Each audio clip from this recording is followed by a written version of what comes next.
Confira as matérias de julho da revista Unesp Ciência. 40 anos do curso de Ecologia de Rio Claro. O texto escrito por Tadeu Siqueira explica a tradição e a vanguarda no ensino de ecologia para graduandos. Código Florestal. José Roberto Fernandes Castilho fala sobre o retrocesso da lei ambiental. Energia. O patinho feio das fontes geradoras. Este é o título do artigo escrito por Mariana Montes Carpes. Ele discute o papel da energia nuclear. Memória. Obrigado, Muhammad Ali Haji. Este é o artigo escrito por Juarez Xavier. Ele explica que o pugilista foi um campeão no ringue e um gigante fora dele. Arquivologia. Natália Bolfarini Tognoli escreve Por que celebrar o Dia Internacional dos Arquivos? No texto, ela explica que arquivos não são simples depósitos de documentos velhos. Poesia. Emily Dickinson se expressa oblíqua e dissimuladamente. Este é um trecho do texto de Vinícius Dantas. Ele comenta alguns livros publicados por Carlos Daglian, professor da Unesp de São José do Rio Preto. Leitura. Italianidade no interior paulista. Este é o título do livro de Oswaldo Truzzi, que fala sobre a imigração e procura despertar no leitor curiosidade sobre a comunidade italiana. Educação. O gênio inquieto de Leonardo da Vinci. Este é o título do texto de Sérgio Mauro. Nele, Mauro pergunta: seria o pensador italiano criativo demais para a nossa época? Homenagem. O Pícaro Miguel de Cervantes. Este é o título do texto escrito por José Eduardo Hidalgo. Conheça mais sobre o célebre criador de Dom Quixote. Arte e cultura. Oscar D'Ambrosio fala sobre o objeto cerâmico como elemento da cultura.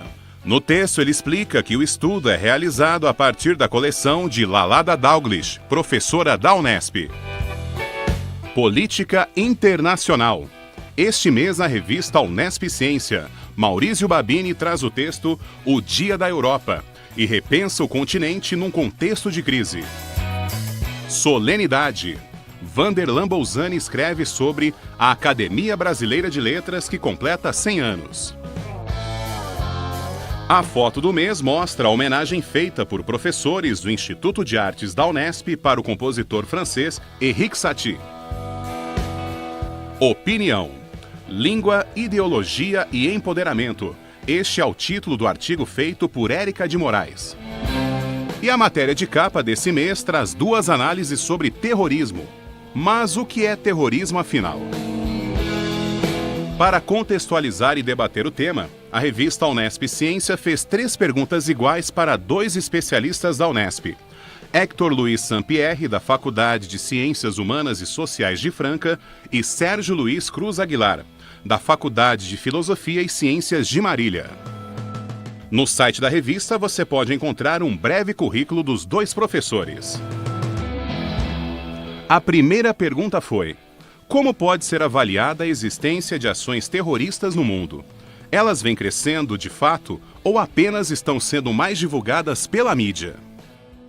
No século XXI, tem apresentado um crescimento muito grande de atos terroristas.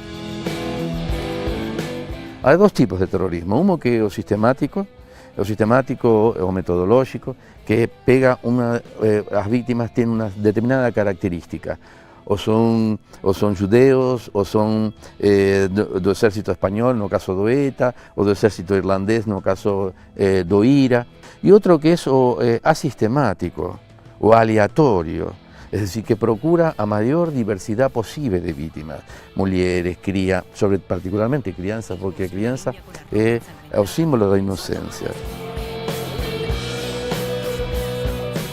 Se usa o conceito de terrorismo no como un conceito epistémico como usamos en la academia, mas como una palabra para determinar una serie de fenómenos poco discutidos, poco refletidos, mas que tienen una carga peyorativa, el propio concepto de terrorismo, ya que desde el punto de vista militar, contra el terrorismo se puede emplear cualquier tipo de armas, além de deshumanizar, desmoralizar los grupos que emplean estos mecanismos. Mas o terrorismo en cuanto tipo de acción, es decir, como adjetivo que cualifica determinadas ações militares, visa basicamente provocar o terror ou o pânico nas forças oponentes para diminuir sua resistência.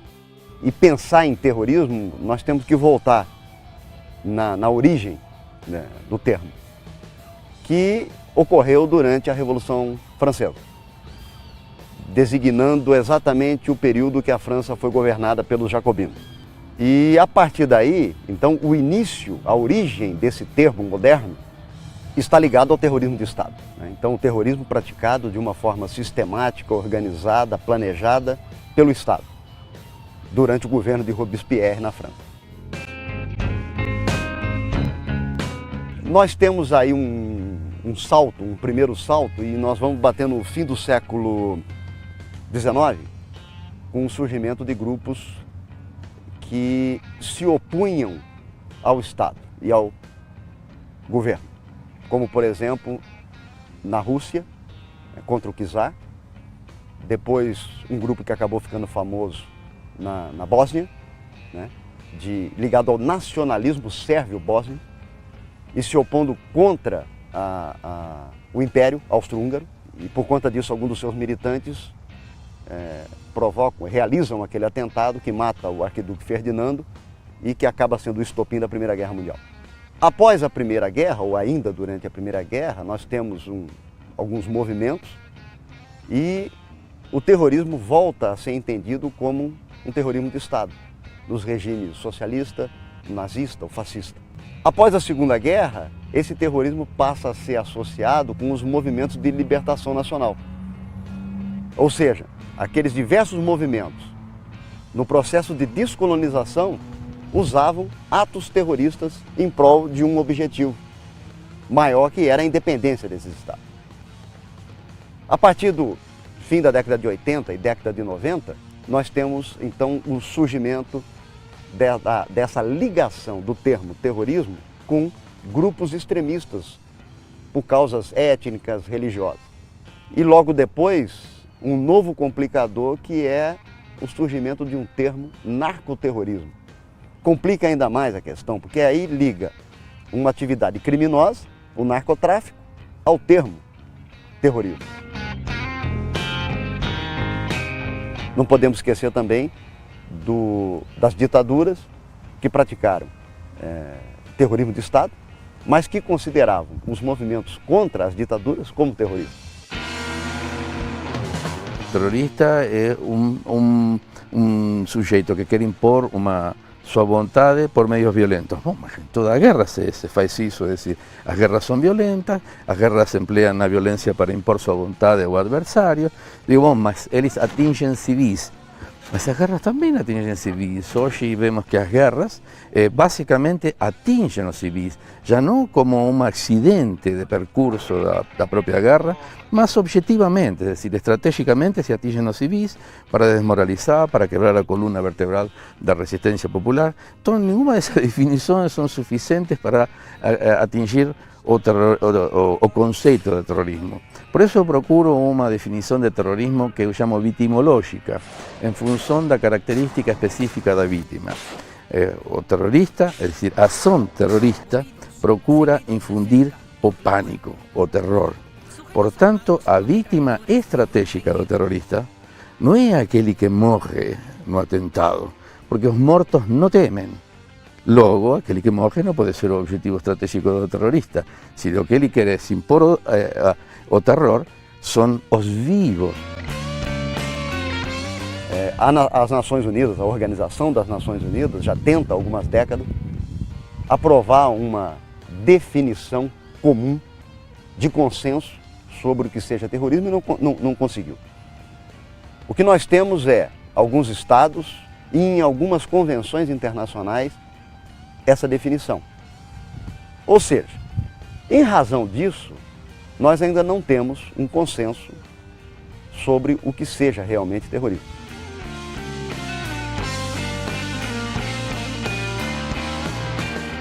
Até o final do século XX, nós tínhamos movimentos localizados.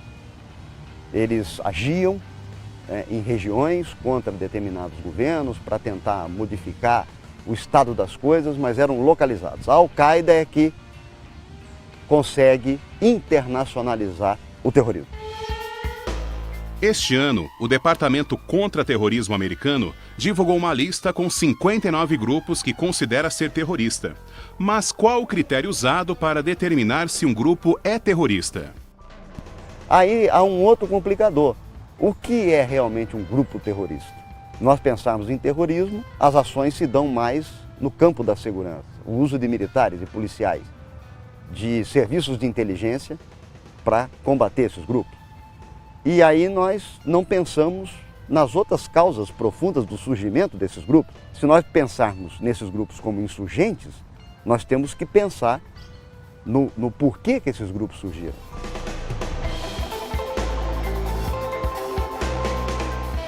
As características do terrorismo é a espectacularidade, tem que reunir observadores, tem que reunir o aparelho da mídia para poder se manifestar. Tem que ser um acto inesperado pela sociedade, mas esperado pela imprensa para divulgar imediatamente, como foi o segundo avião que impactou nas Torres Gêmeas.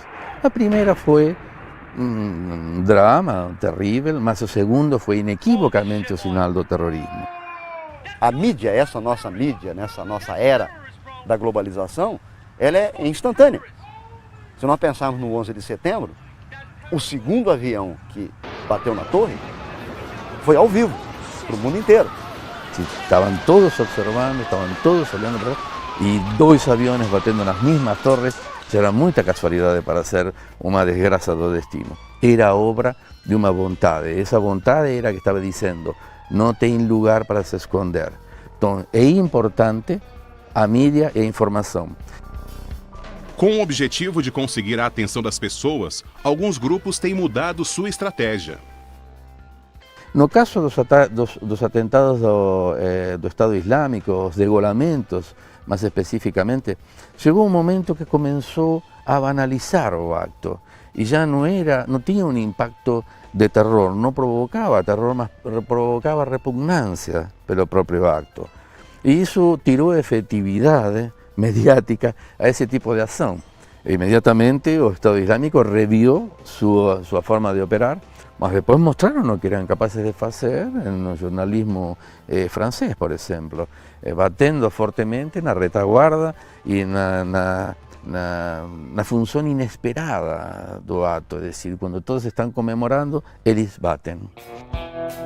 A seguir, vamos ver as opiniões dos professores sobre um possível aumento de ações terroristas. O Nesp Ciência volta já.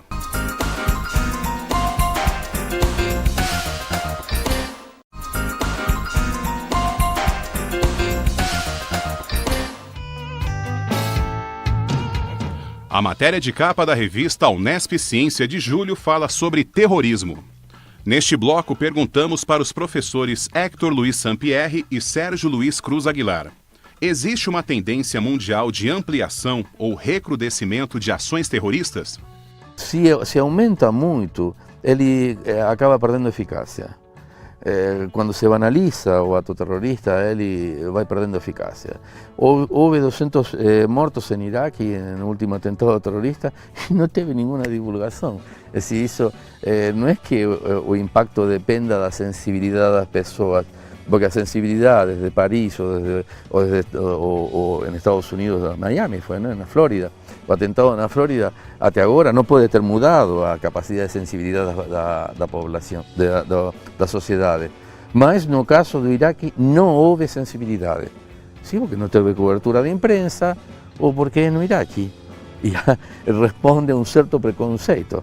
É decir, quando são brancos ou são gays, há uma sensibilidade. Quando é em Paris, há uma sensibilidade e todo mundo se solidariza. Agora, quando é em Iraque, não.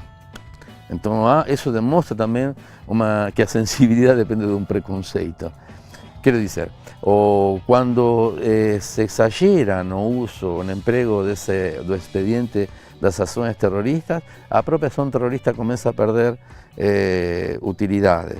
Ela tem que ser surpreendente, tem que ser extraordinária. Se se torna ordinária, já perde um pouco a essência de sua efetividade. Se nós pensarmos, o terrorismo está ligado a uma simetria. Eu costumo dizer que grupos que têm poder não precisam praticar atos terroristas. Eles fazem guerra. Por que se usa o ato terrorista? Porque há uma assimetria. Há uma assimetria e fica muito clássico, para não falarmos só desses grupos atuais, o conflito Israel-Palestina. Ora, os grupos palestinos, desde a OLP, mas também o Hamas, hoje em dia, eles usam atos terroristas em prol de um objetivo maior, que é a criação do Estado palestino. Contra Israel, que é muito mais forte. Então a assimetria é muito grande, em todos os aspectos. Econômico, em termos de forças de segurança, de armamento, de equipamento. Ora, então, os grupos palestinos utilizam atos terroristas para ferir Israel.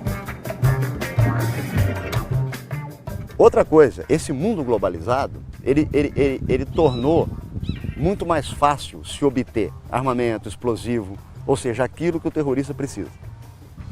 Os blocos, como a União Europeia, como nós temos aqui no Mercosul, em outros blocos, há uma permeabilidade das fronteiras. Nós entramos hoje na Europa e o cheque maior é feito na entrada, ou seja, no aeroporto de entrada. A partir daí, se circula livremente dentro da Europa. O Mercosul, com uma carteira de identidade, você circula dentro do Mercosul. Ou seja, passou pelo aeroporto, passou pela fronteira, passou pelo porto, a circulação é livre. Ora, se nós pensarmos também que as fronteiras são altamente porosas, como as nossas fronteiras aqui no Brasil, por exemplo, com os nossos vizinhos, você tem um mundo de possibilidades para entrar em territórios diferentes, sem controle algum. Ora, então, isso facilita. O que nós percebemos a partir do 11 de setembro? Os atentados, eles se tornaram mais simples de ser planejado e executado. Se no 11 de setembro, a Al-Qaeda teve que planejar, enviar para os Estados Unidos os seus terroristas, que viveram lá um tempo, financiados pela organização, que fizeram cursos de piloto, que estabeleceram todo aquele esquema para tomar os aviões e praticar os atentados. Hoje em dia, nós temos grupos pequenos, armados com fuzil e explosivos, que causam o dano que nós vimos nos atentados de Paris. Ou, pior, uma pessoa, um indivíduo, armado de fuzil, pistola, alguma coisa desse tipo, entra numa boate e causa o dano que aquele indivíduo causou em Orlando. Em 2016, o Brasil será sede das Olimpíadas e o mundo está com os olhos voltados para cá. Mas quais os possíveis riscos de um ataque? É o que você vai ver a seguir no Nesp Ciência.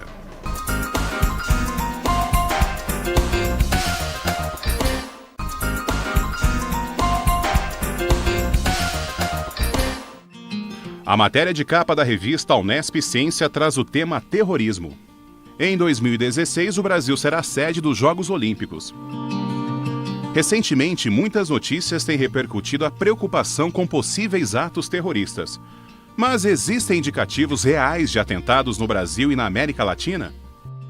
No, en América Latina por enquanto no tem un período de terrorismo, a menos que se amplíe o concepto de terrorismo como para colocar dentro de eso cualquier tipo de manifestación política, cualquier tipo de movimiento insurreccional, no hay ningún perigo. O caso do Brasil con las Olimpíadas, por un lado no tem ningún país sudamericano considerado un enemigo por ningún grupo islámico. Por otro lado, sí hay cuidados, obviamente, desde o Mundial de Futebol, antes do Mundial de Futebol, já tinha toda uma estrutura de controle do terrorismo, es decir, conexões com as inteligências europeias, norte-americanas, com todas as agências para saber o movimento dos terroristas. Há um certo cuidado, uma certa prevenção. Claro que neste caso, tanto o Mundial de Futebol quanto as Olimpíadas apresentam umas das características necessárias para o terrorismo, de ser a espectacularidade, a presença da imprensa mundial, que não só vêm a ver os esportes, mas vêm a ver que acontece, e se acontece um atentado terrorista nessa oportunidade. É decir, estão criando as condições de visibilidade de uma ação terrorista. As hipóteses principais de perigo ou de cuidado para as Olimpíadas é greve de polícia, desórdenes nas ruas. Es decir, no es tanto terrorismo clásico, digamos, alguien que comete un acto terrorista, que, digamos, movimentos que possam afetar a imagem do país no exterior. O terrorismo não é prioridade na agenda de segurança do Brasil. O Brasil, por exemplo, só agora, alguns meses atrás, aprovou uma lei definindo o terrorismo. Ou seja, nós não tínhamos essa definição no Brasil, o que causava um problema aí jurídico, se bem que alguns entendiam que não necessariamente teria que haver essa definição para que pessoas que cometessem atos terroristas pudessem ser condenadas. Criou-se um triunvirato, sob a liderança da Presidência da República, envolvendo diversos ministérios, envolvendo os estados e envolvendo municípios, dentro de um grande esquema de segurança que é para tentar ao máximo evitar qualquer tipo de atentado terrorista durante os eventos. Se nós pensarmos em Munique, nas Olimpíadas de Munique, onde um grupo terrorista se aproveita das Olimpíadas para realizar aquele atentado, e por conta de toda a imprensa mundial está voltado para as Olimpíadas, conseguir dos objetivos do atentado, que é ganhar a mídia, fazer a propaganda. Olha, então, esses grandes eventos do Brasil, e que vão culminar com as Olimpíadas agora, criam um ambiente propício para a execução de um ato terrorista. Então, com certeza, todos os acessos ao Rio de Janeiro, eles vão sofrer uma fiscalização muito maior, inclusive levando policiais, militares de outras áreas para reforçar a segurança no Rio, com certeza. Polícia Federal, Polícia Rodoviária Federal, Forças Armadas, e a segurança próxima, mais aproximada ainda dos locais de evento, com todo o aparato que se possa utilizar para tentar diminuir a possibilidade de acontecer algum atentado. La paz imposible. Preparamos a nuestros alumnos como negociadores, como gerenciadores de crisis, para que puedan analizar los conflictos antes de llegar a tornarse críticos y poder resolver entre las partes. Entonces esa paz completa, esa paz a la Galtung, es decir, una paz donde no tenga violencia familiar y todo eso, nós tomamos eso como un norte, como un objetivo, como un valor que debemos perseguir, ainda sabendo científicamente que é impossível. Desde o ponto de vista ético, nos obrigamos a perseguir a paz como nos obrigamos a perseguir a verdade, ainda que saibamos cientificamente que ela é inatingível. Como o mundo ele continua assimétrico, com graves problemas sociais, políticos, econômicos, com a incapacidade de governos que não conseguem resolver esses problemas, atender às demandas, mesmo em estados pequenos, onde aparentemente isso seria mais fácil. Se nós adicionarmos isso nesse nosso sistema internacional, essa disputa de poder, mesmo que o discurso seja diferente, mas o uso do poder em prol de interesses particulares de Estado, ao invés de se criar uma grande comunidade internacional, com certeza nós vamos continuar tendo grupos, revivendo grupos antigos, o surgimento de novos grupos, de indivíduos, de pequenos grupos, que por conta dessas demandas e desses problemas vão continuar praticando atos terroristas. O Nesp Ciência desse mês fica por aqui. Vale lembrar que todas as matérias estão disponíveis no site da revista. É só acessar www.nespciencia.com.br. Até a próxima!